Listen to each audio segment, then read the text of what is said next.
Hi, guys, and welcome to Dr. Davis Explains It All. Today, we're going to be talking about shock advertising because that's what we're reading about this week, among other things. So, I just thought it would be a good time to introduce shock advertising to you, or actually the term. You've already been exposed, I'm sure, to shock advertising throughout your lifetime. But a lot of people aren't very familiar with the term or don't exactly know what it means. So, I just wanted to take the time to elaborate a little bit on that and give you some examples. All right, so for our discussion that we're going to be partaking in this week, we're going to discuss obviously shock advertising. And so we live in a time where shock sells products. Shock images can catch our attention as consumers. They can help to sell a product. They can help to push certain artists and things like that. So artists like Madonna base their images and their music on generating controversy and discussion, and a lot of times that's what helps to sell their music. The fashion industry is another great example. Calvin Klein and his provocative underwear billboard of Mark Wahlberg in Times Square drew massive media attention. Of course, that's a much older example, but that kind of shows us how long shock advertising's been around. Now, more recently, Cartoon Network had digital signs promoting one of their new shows that almost shut down Boston because it created a security scare. So I want you to really think about shock advertising. Has there ever been a time that you were shocked by an image that you saw in the media? What was the experience like for you, and how did it help to shake your perspective of the product that was being advertised, or even maybe the campaign that was creating awareness? So, can advertisers go too far in the realm of shock advertising? That's something I really want you to think about this week. So, as we dive into that, I'd like to give you several examples. As I've stated, shock advertising is around us on a daily basis. However, I want you to think about, do you ever feel that advertising firms and companies go too far to sell a product, a service, or whatever it is that they're trying to do? Perhaps the advertisement was meant to just create awareness for an issue or disease or something along those lines, in which case we would call those public service announcements or also PSAs. So, does it change how you view shock advertising if it's used to maybe in a PSA versus to sell a product? Do you see shock advertising in a different manner if it's used to create awareness versus sell a product? It's just something I want you to think about because sometimes it does kind of shift how we think about certain things. Below, I'd like to show you these two advertisements that were created for AIDS awareness. So these would be great examples of PSAs. Remember, those are public service announcements. So on the bottom left-hand side, we've got Superman, and he's wearing obviously an oxygen mask. He's very obviously in the hospital. It's actually in a different language down there, but it's a PSA for AIDS awareness. And on the right-hand side, we have Superwoman. And Superwoman's obviously laying in a bed. She's obviously very sick. She's hooked up to what appears to be an IV. She's obviously in the hospital. And again, this was created for AIDS awareness. So, by these two images, they're basically trying to say that no one's invincible from AIDS. It's something that's out there and it's very prevalent, and it needs to have more awareness and light shown on the subject. But a lot of times people find that images such as these push the envelope a little too far. Now, you'll find that these two examples are much more muted than some of the other examples I'm going to give you. And you'll probably find some that push the envelope even much further than what I'm going to show you here. But I do think these are two great examples to start off with. All right. So another shock advertisement that's definitely going to push the envelope a little further for us would be one from PETA. And I've noted this as a public service announcement, but I'm not sure if that would actually be the case here. PETA is a private organization, so it's not really it wouldn't really fall under the realm of public service announcements. So PETA, if you're not familiar with PETA, PETA is a group that is in favor of animal rights. But they're very extremists in their belief of animal rights. So they really push, what I mean by that is they really push the envelope to shed light on the ways that animals are being treated and so forth. So you may agree with PETA, you may not agree with PETA, but nonetheless, they are a topic for discussion a lot of times, especially in the realm of shock advertising.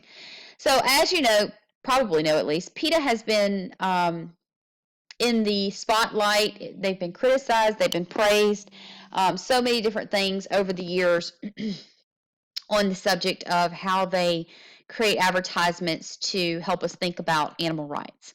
So here, this one really pushes the envelope, guys. It's on the right-hand side. Well, you've got obviously the image there. On the right-hand side, you've got caged chickens, and on the left-hand side, you've got people that are obviously in a Nazi death camp at during World War II. So obviously what they're doing here is, and the slogan says on the top, it says, "To animals, all people are Nazis." So they're comparing the way that animals are being treated to how individuals were treated during that time. And for a lot of people, this caused quite the uproar. I mean, to compare the way that these chickens are being handled to the way that people were being handled, some people are really floored by that. So, but nonetheless, it does create word of mouth advertising to some degree, and it definitely, controversy can often spin awareness. So it's just something to think about there. Here's another example I've got for you. This is a great example of a PSA. So this is another shock advertising PSA, and what they're doing here is they're definitely using shock factor to grab the public's attention about a pressing issue, and that would be smoking. So here in this public service announcement, they're creating awareness about the dangers of smoking, and it says, "A tip from a former smoker," and then in the main part of the verbiage there, it says, "Be careful not to cut your stoma." And it says, "Sean, age 50, diagnosed at 40," I believe it says 46. I can't really see it there. 46, Washington State. So obviously his stoma was from smoking after many, many years. And so he's had, obvious health issues from that. And so it's just kind of creating awareness on it's real and the dangers of smoking and what could happen if you smoke. So shock advertising right there. We've got another example here that is from the fashion industry. And if you start picking around in the fashion industry, you'll find all kinds of examples there that you might want to discuss. So here is another shock advertisement that I really wanted to share with you. This is a fashion advertisement, and the basis of this advertisement, because a lot of times students don't really get what this is trying to say. So the basis of this advertisement is to say that fashion, particularly the fashion designer here, can be addictive. Now, if you look closely, you'll see that that's actually a tank top down there, and it looks like an illegal substance. Obviously, it looks like two women that are inhaling, sniffing, snorting, whatever you want to call it, an illegal substance. But actually, they've got a tank top laid out there. So a lot of people don't always associate that at first, but it is from a fashion designer, and it's just saying that his fashion line can be addictive. Now, for a lot of people, this challenges the ethical lines on a lot of levels because it's obviously depicting two women in a very vulnerable position in a situation that is definitely not desirable, and is subjecting these women on a much deeper level. So this crosses some ethical boundaries for a lot of people, but there are many people out there that are not affected by such advertisements. I have students often tell me that they're not shocked by the things they see in advertisements, and a lot of times I talk to them about that, and I say, you know what, you're probably absolutely right. You probably haven't ran into an advertisement that is shocking to you, and a lot of times it's because of something in communication that we like to talk about, and that is we become desensitized to certain things.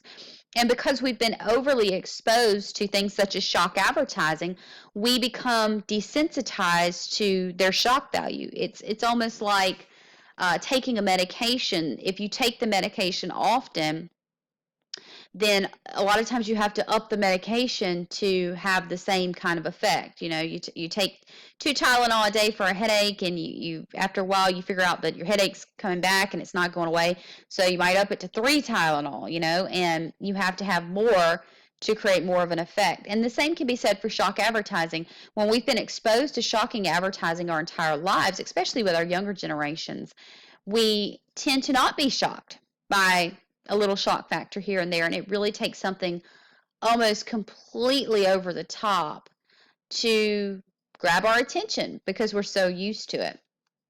All right, here's another example, guys. This one, a lot of times people can't really read the fine print on this one, so they go, what in the world is this one? Why? It's obviously has the Lego logo on there, and it also has an individual who appears to be a drug addict. And so shock advertisements, you know, like I said, they cause an uproar a lot of times, and they're being used more and more in today's world. And this one is from the toy company Lego. Basically, the caption by the Lego logo there says, kids shouldn't watch too much TV. And what it's saying is that this sort of stuff is on television too often, so they should avoid watching, children should avoid watching things like this and instead play with Legos. Now, the article that was included with this advertisement discussed the increased prevalence of shock advertising in the media. And in fact, I've got a few more examples I want to show to you just real quickly, but you know, this is even being used in a toy campaign. So here's one that's actually a little bit older now, but it's something that I like to share, and it's Kmart's Joe Boxer's Christmas commercial.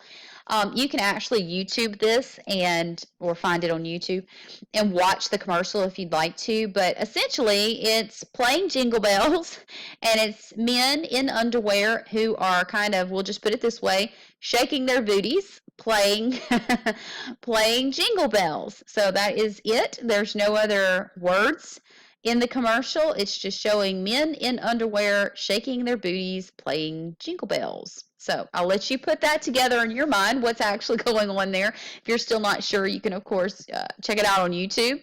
It's quite shocking, and that's about all I can say on the classroom environment. But this was a campaign that caused quite the stir. A lot of people thought it was absolutely hilarious. Some thought it was vulgar, and they were actually turned off by the advertisement. And you know, that brings us to a different point that I like to talk about. Shock advertising can go two ways. It can draw in more consumers because the consumers really thought, you know, that's a really clever advertisement. It kind of got them hooked on a product or a service or so forth. Or it can take away a consumer base, because sometimes consumers look at a commercial and go, you know what, I can't believe that they would put something like that on television, and I'm just not going to shop at Kmart anymore. I'm just turned off by them now. So, you know, it's something to definitely think about. The last example I want to show you is this one that is a little bit older now as well, but it's the Skittles advertisement, and it's actually a commercial, and you can go on YouTube and check that out as well if you'd like to. But the name of the advertisement it was Skittles, and it's called French the Rainbow.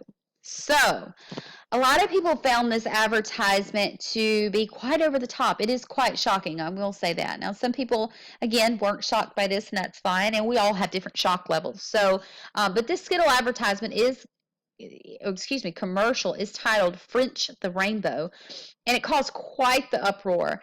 I remember the first time I saw it was actually I believe it was during a Super Bowl. So as I stated, shock advertisement is taking more and more of the center stage every day. Whether we like it or not, it's there.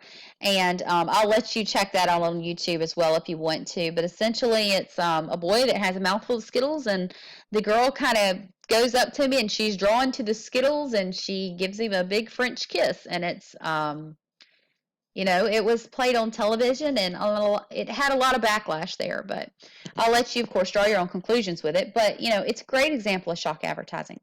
So the real question here is, have we gone too far? How far is too far? Do we even know that anymore, or is there a limit? You know, I don't think there is a right or wrong answer to that, and it all goes back to, for example, I've talked about in the course how ethics can be different from person to person. I think shock value can be different from person to person as well. I think belief systems, of course, can be different from person to person. So, you know, have these advertisements, commercials, have they gone too far? You know, that's up to you to decide. There's no right or wrong answer. But hopefully these will kind of get your mind going as to what we're talking about and give you a little better insight on what shock advertising is. The next time you're watching television with your family and commercials are on, don't fast forward through them. Check them out real quick and see if you can spot shock advertising. It's always good to be able to spot it in the real world. So otherwise, thank you so much for tuning in to this episode of Dr. Davis Explains It All. If you have any questions at all, feel free to reach out to me in the course, and thank you for joining. Bye-bye.